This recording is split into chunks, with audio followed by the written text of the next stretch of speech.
All right, it's 2018. For the rest of your company, the moment that most business people dream of is at hand. Your staff comes in and says, we have made $1 billion in profit this year. And how do you respond? You respond, this is the worst day of my life. Why did you say that? And what did you mean by it?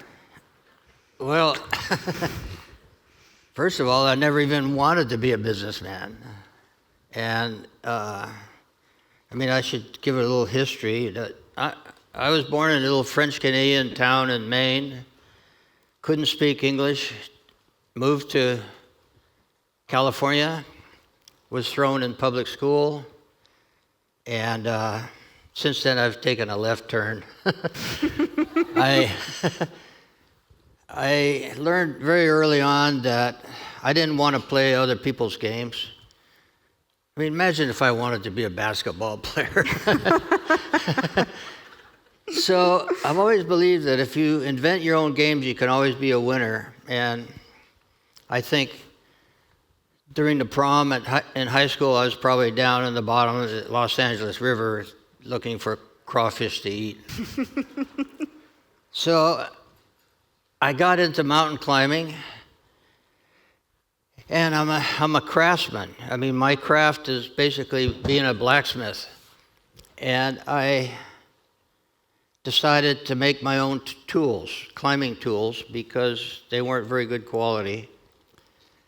And pretty soon, friends wanted the same tools, and then friends of friends, and pretty soon I got into having a business. I really didn't want to make any money. I needed just enough money to do my craft, and that was it. And as things went on, I got into making clothing and everything, and we've always had a philosophy of making everything as responsibly as possible and as high a quality as possible, because we were making life-saving equipment for ourselves. We were our own customer, and I've hired. Everybody we hired was friends of friends. I didn't have anyone with any business degree till just a couple of years ago. They're all anthropologists, English majors. But we're all idealists, and I communicated the idea, which was not easy, that we were going to make the best stuff in the world, either the best climbing gear or the best clothing, outdoor clothing. And people, when I gave the company away, people came to me and said, well, now that you're retired, what are you going to do? And I said, first of all, I'm not retired, and I'm working harder than a long time. And then a lot of questions I get, well, you've taken a lot of risk in business, and that's why you were successful, right? I tell them, I didn't take any risk in business. And that's because we created our own industry. Before the specialty outdoor industry, men didn't even wear colorful clothes. I mean, it was layering for the outdoors was putting a sweatshirt on top of your T-shirt. And so, again, when you play your own game, you win. And so we broke all the rules of business and made it work.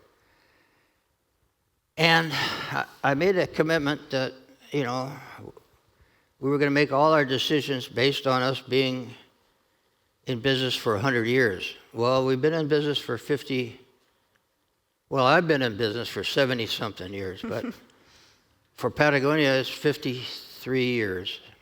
So I've got another 50 years to go.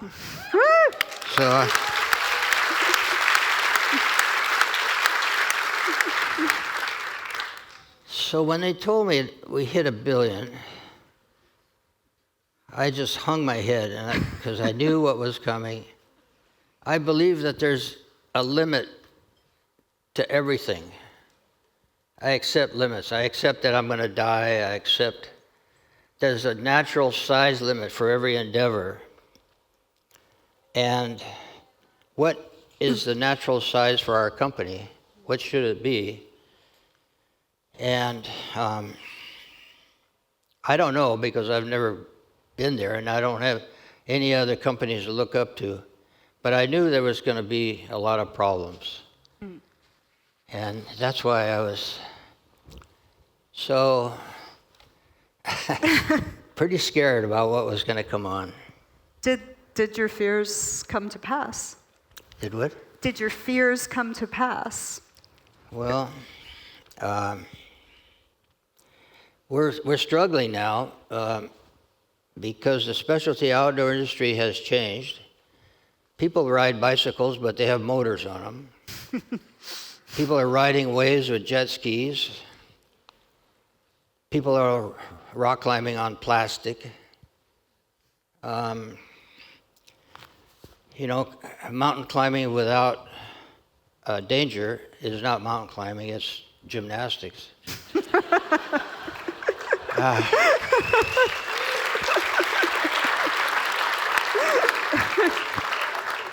So sport has really changed a lot. We've become a riskless society. And I think a lot of young kids are staying indoors, playing with their Game Boys. And, I mean, there's still a few odd people out there. Well, first of all, I don't want to make clothing for a lot of people. I don't want to make pickleball clothes.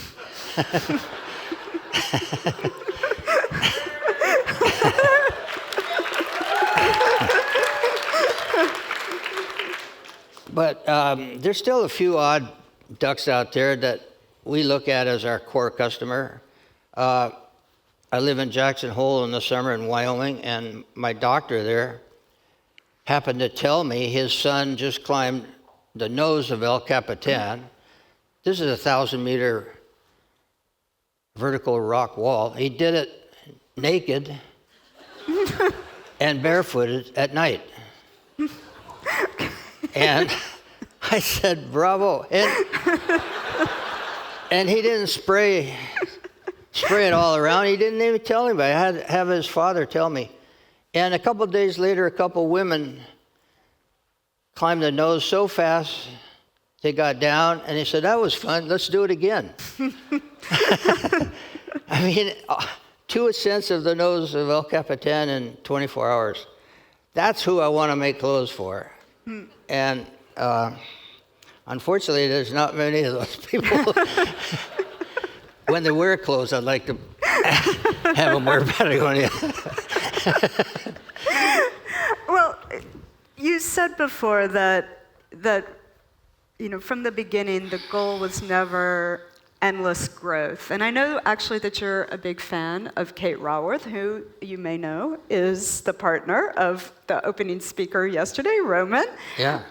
And that basic idea that as companies, as an economy, as nations, as people, that we have got to get away from this idea that progress means always going up and getting more and more and more. That's something that you've done at Patagonia from the beginning. But I don't think it's necessarily an inherent mindset. It's a very common mindset in our world today. So how did you bring along people with you? How did you convince them that these were the goals, these were the values you wanted to live?